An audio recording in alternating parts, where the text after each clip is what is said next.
Assalamualaikum warahmatullahi wabarakatuh. Perkenalkan, nama saya Nela Maharani, salah satu mahasiswa dari Universitas Muhammadiyah Makassar dari program studi manajemen Fakultas Ekonomi dan Bisnis. Saya akan menjelaskan secara singkat mengenai materi sistem operasi untuk memenuhi mata kuliah dari aplikasi komputer. Baik, kita mulai dengan membahas mengenai pengertian sistem operasi. Jadi, sistem operasi atau operating system atau OS adalah perangkat lunak utama yang mengelola sumber daya perangkat keras dan perangkat lunak di dalam komputer. OS berfungsi sebagai jembatan antara pengguna dan perangkat keras, memungkinkan berbagai aplikasi berjalan dengan lancar. Tanpa sistem operasi, komputer hanya akan menjadi sekumpulan perangkat keras tanpa fungsi yang dapat digunakan. OS mengatur proses, memori, penyimpanan, serta perangkat input dan output agar sistem dapat berjalan dengan efisien. Selanjutnya, kita akan membahas mengenai fungsi sistem operasi. Jadi, sistem operasi memiliki peran utama dalam mengelola sumber daya komputer agar dapat berjalan dengan efisien. Fungsi utama OS meliputi manajemen proses, yaitu mengatur jalannya berbagai program secara bersamaan. Manajemen memori memastikan setiap aplikasi mendapatkan ruang yang cukup tanpa saling mengganggu.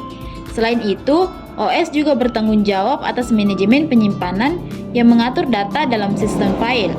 Manajemen perangkat I/O memungkinkan komunikasi antara perangkat keras seperti keyboard, mouse, dan printer dengan sistem.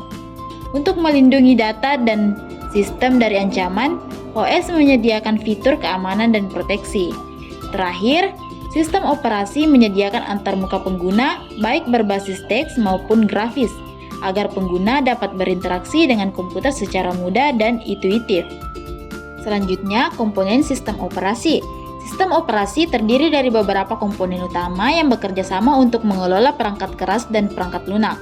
Yang pertama ada kernel, yaitu inti dari semua operasi yang bertugas mengontrol akses ke sumber daya perangkat keras dan memastikan semua proses berjalan dengan lancar. Yang kedua, ada sel yang berfungsi sebagai antarmuka antara pengguna dan sistem operasi yang berupa command line interface atau graphical user interface untuk mengatur penyimpanan data. Kemudian, sistem operasi memiliki file system yang mengelola bagaimana data disimpan, diakses, dan diorganisir dalam perangkat penyimpanan. Selain itu, ada device driver berperan sebagai penghubung antara sistem operasi dan perangkat keras seperti printer, keyboard, dan kartu grafis, memungkinkan komunikasi yang optimal antar komponen. Kombinasi dari komponen-komponen ini memastikan sistem operasi dapat berjalan dengan stabil dan efisien dalam menjalankan berbagai tugas. Kemudian, jenis sistem operasi.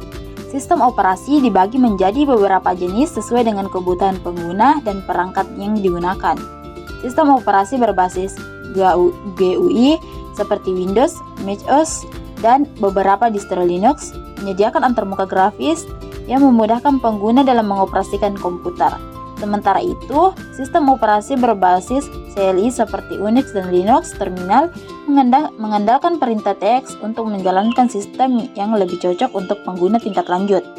Untuk perangkat mobile, tersedia sistem operasi mobile seperti Android dan iOS yang dirancang khusus untuk ponsel dan tablet. Dalam lingkungan jaringan, sistem operasi jaringan seperti Windows Server dan Linux Server digunakan untuk mengelola komunikasi serta sumber daya dalam sebuah jaringan. Selain itu, ada juga sistem operasi embedded yang digunakan pada perangkat khusus seperti cloud, mesin ATM, dan sistem kendaraan pintar yang biasanya dirancang untuk tugas tertentu dan bekerja secara otomatis tanpa banyak interaksi pengguna. Berikut adalah contoh sistem operasi yang populer. Yang pertama ada Windows yang digunakan di komputer pribadi dan perkantoran serta mudah digunakan. Kemudian yang kedua ada macOS, yaitu sistem eksklusif Apple dengan desain elegan dan stabil. Yang ketiga ada Linux, yaitu open source, banyak digunakan oleh pengembang dan administrator sistem.